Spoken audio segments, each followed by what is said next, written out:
ఓం శ్రీ గణేశాయ నమః. ఓం శ్రీ గురుభ్యో నమః. శ్రీమాత్రే నమః. నమస్కారం అండి అందరికీ. Welcome to my YouTube channel Shri Manju spiritual. మనము ఈరోజు గురు పౌర్ణమి సందర్భంగా వ్యాసుని పూజిస్తే అనుగ్రహిస్తాడు అన్న దాని మీద వీడియో ఉంటుందండి. తప్పకుండా చూడగలరు, లైక్ చేయగలరు, సబ్స్క్రైబ్ చేసుకొని కామెంట్ పెట్టగలరు. Thank you. శ్రీమాత్రే నమః. శ్రీ గురుభ్యో నమః. సనాతన హైందవ సమాజంలో గురువుకు తల్లిదండ్రుల తర్వాత స్థానం దక్కింది. పూర్వకాలంలో గురువులను శిష్యులు ప్రసన్నం చేసుకొని వారి నుంచి విద్యాబుద్ధులు నేర్చుకునేవారు. ఆశ్రమంలోనే ఆయనతో పాటు నివసించేవారు. ఆషాఢ శుద్ధ పౌర్ణమిని గురు పూర్ణిమ, వ్యాస పూర్ణిమ అని అంటారు. ఈ రోజున గురువులను పూజించి గౌరవిస్తారు. గురు పూర్ణిమ రోజునే వ్యాస మహర్షి జన్మించినట్టు పురాణాలు చెబుతున్నాయి. ఆయన జన్మదినాన్ని ఒక మహాపర్వదినంగా జరుపుకోవడం తరతరాలుగా కొనసాగుతుంది. ఈ రోజున గురువు భగవానుని వ్యాస మహర్షిని పూజించే వారికి అష్టైశ్వర్యాలు కలుగుతాయి. గురుర్ బ్రహ్మ, గురుర్ విష్ణు, గురుర్దేవో మహేశ్వర, గురు సాక్షాత్ పరబ్రహ్మ, తస్మై శ్రీ గురువే నమః. గురు పౌర్ణమి చతుర్మాస దీక్ష ప్రారంభ సమయంలో వస్తుంది. యాతులు ఎక్కడికి వెళ్లకుండా ఒక చోట ఉండి జ్ఞానబోధ చేసే సమయమే ఈ చాతుర్మాసము. ఈ కాలంలోని తొలి పౌర్ణమి గురు పౌర్ణమి. అంటే తమకు సమీపంగా నివసిస్తున్న తపస్సంపన్నులను సమీపించి పూజించి జ్ఞానాన్ని సాధించే ఆచారానికి గురు పౌర్ణమి భూమికంగా నిలుస్తుంది. గురు పూజ శ్రేష్టమైంది. దీని వెనక ఒక విశిష్టత దాగి ఉంది. పురాణాల కథనం ప్రకారము పూర్వము వారణాసిలో బీద బ్రాహ్మణ దంపతులు నివాసం ఉండేవారు. ఆ బ్రాహ్మణుని పేరు వేదనిధి, ఆయన సతీమణి పేరు వేదవతి. ఎల్లప్పుడూ ఆధ్యాత్మిక చింతన, భక్తి జ్ఞానము కలిగి జీవించే ఈ దంపతులకు సంతానం లేదు. ఎన్నో నోములు నోచి వ్రతాలు చేసినా ఫలితం లేకపోయింది. ఇదే సమయంలో వారణాసిలో ఉండే వ్యాస భగవానుడు రోజు మధ్యాహ్న సమయంలో రహస్యంగా గంగానదికి స్నానానికి వస్తూ ఉంటారని తెలుసుకున్న వేదనిధి ఎలాగైనా ఆయనని దర్శించుకోవాలని భావించాడు. ఆ రోజు నుంచి వ్యాసుడి కోసం 1000 కలతో వెతకడం ప్రారంభించాడు. ఈ నేపథ్యంలో ఒకరోజు భిక్షువు రూపంలో చేతిలో దండము, కమండలము ధరించిన వ్యక్తిని చూసిన వేదనిధి వెంటనే అతడి పాదాలపై పడి నమస్కరించాడు. ఆ భిక్షువు మాత్రము కసురుకున్నా సరే పట్టిన పాదాలను మాత్రం విడవకుండా, మహానుభావ, తమరు సాక్షాత్తు వ్యాస భగవానులని నేను గ్రహించాను కాబట్టి మిమ్మల్ని శరణు పొందగోరుచున్నాను అని అంటాడు. ఆ మాటలకు కంగుతిన్న ఆ సన్యాసి గంగానది ఒడ్డున నలుదిశలా చూస్తూ ఎవరైనా తనను చూస్తారేమోనని పరీక్షించాడు. వెంటనే వేదనిధిని ఆప్యాయంగా పైకి లేపి ఏమి కావాలో కోరుకోమంటారు. రేపు నా తండ్రి పితృకార్యము, దానికి తమరు బ్రాహ్మణార్థమై అతిథిగా మా ఇంటికి తప్పక విచ్చేయాలని వేడుకుంటాడు. వేదనిధి ఆహ్వానాన్ని మన్నించి మహర్షి దీనికి అంగీకరిస్తాడు. దీంతో సంతోషంగా ఇంటికి చేరుకున్న వేదనిధి తన సతీమణికి గంగానది తీరంలో జరిగిన వృత్తాంతమంతా వివరించాడు. ఇచ్చిన మాట ప్రకారము మర్నాడు ఉదయమే వారి ఇంటికి విచ్చేసిన వ్యాస భగవానుని ఆ దంపతులు సాదరంగా లోనికి ఆహ్వానించి అతిథి సత్కారాలు చేసి పూజించారు.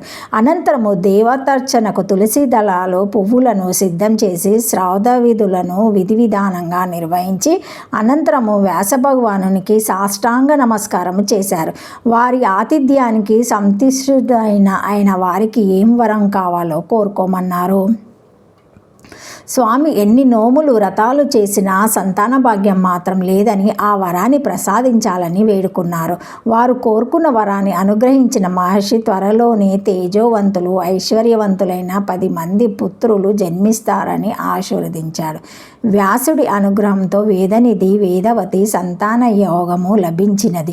సుఖ సంతోషాలతో జీవిత చరమంకంలో విష్ణు సాయుధ్యాన్ని పొందగలిగారు. కాబట్టి వ్యాస పూర్ణిమ రోజున మహామునిని ప్రార్థిస్తే ఆయన అనుగ్రహం లభిస్తుందని పండితులు వివరిస్తున్నారు.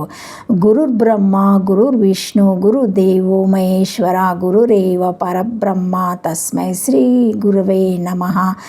ఈరోజు గురు పౌర్ణిమ సందర్భంగా గురు శబ్దము త్రిమూర్తి తత్వము, సృష్టి, స్థితి, లయకారము, అజ్ఞానం అనే చీకటిని తొలగించి జ్ఞానం అనే వెలుగును ప్రసాదించేవాడు గురువు. గురు అన్న శబ్దాన్ని విడదీస్తే గ ఉ ర్ ఊ అనే అక్షరాలు కనబడతాయి. వీటిలో గా కారం సిద్ధకమైన బ్రహ్మకు, రాకారము పాపనాశకరమైన శివశక్తికి సంకేతాలు. ఈ రెండు పాల స్వభావము కలిగిన విష్ణుశక్తితో కలిసినప్పుడే గురు అనే పదం ఏర్పడి గురుతత్వము మూర్తీభవిస్తుంది. అందుకే గురువును మనము త్రిమూర్తి స్వరూపంగా భావిస్తూ పూజించుకుంటున్నాము. గురిని కల్పించేవాడు గురువు, లక్ష్య సాధనాన్ని మార్గాన్ని చూపేవాడు గురువు అని స్థూలార్థం. గురువు పరంపరాగత క్రమశిక్షణ గలవాడైతే శిష్యునకు ఉపదేశాన్ని అందిస్తాడు. అనేక గురు అవతారాలున్నాయి.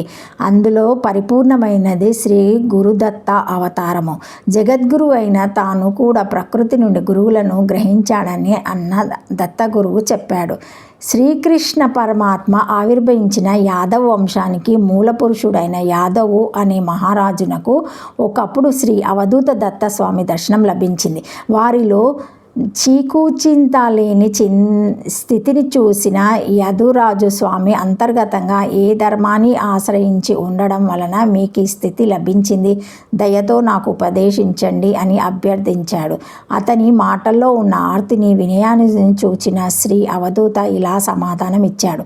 యాదురాజా, నేను లోకాన్ని విస్తృతంగా పరిశీలించి ఎందరెందరో గురువుల నుండి రవ్వంత జ్ఞానాన్ని సంపాదించాను రాజా. నాకు 24 గురువులున్నారు. జాగ్రత్తగా విను. 1 భూమి, 2 వాయువు, 3 ఆకాశము, 4 నీరు, 5 అగ్ని, ఇవే పంచభూతాలు, మరియు 6 సూర్యుడు, 7 చంద్రుడు, 8 పావురాలు, 9 ఆజ్యగరము కొండ చిలువ, 10 సముద్రము, 11 మిడత, 12 తుమ్మెద, 13 గజము, 14 మధుహరి తేనెటీగ, 15 లేడి, 16 చేప, 17 పింగళ అనే వేశ్య, 18 కురూరము, 19 బాలుడు, 20 బాలిక, 21 శరకారుడు, 22 సర్పం, 23 సాలుడు, 24 పురుగు. ఇవి నా గురువులు. వాటి నుండి గ్రహించినది విను. భూమి నుండి క్షమా పరోపకారత్వము, వాయువు నుండి నిస్సంగత్వము నిర్లేపత్వము, 3 ఆకాశం నుండి సర్వవ్యాపకత్వము, 4 జలం నుండి నిర్మలత్వము మాధుర్యము స్నిగ్ధత్వము, 5 అగ్ని నుండి తేజస్సు ఈశ్వరతత్వము, 6 సూర్యుని నుండి జలగ్రాహి జలత్యాగియు లోకబంధువుడగు సర్వలోకాలకు అతడొక్కడే, 7 చంద్రుని నుండి పృథ్వీక్షాల రూపుడి అటవి షడ్భ వికారాలు దేహానికే అని తనకు ఆత్మకు కావని చంద్రుడు నేర్పించాను. 8 పావురాల జంట నుండి కామక్రోధాలకు వశమైనచో ఆత్మానురాగం కోల్పోతారని గ్రహించాలి. 9 అజాగారం నుండి దైవికంగా లభించిన దానికి తృప్తి చెంది ఆత్మనిష్ట కలవాడై ఉండాలి.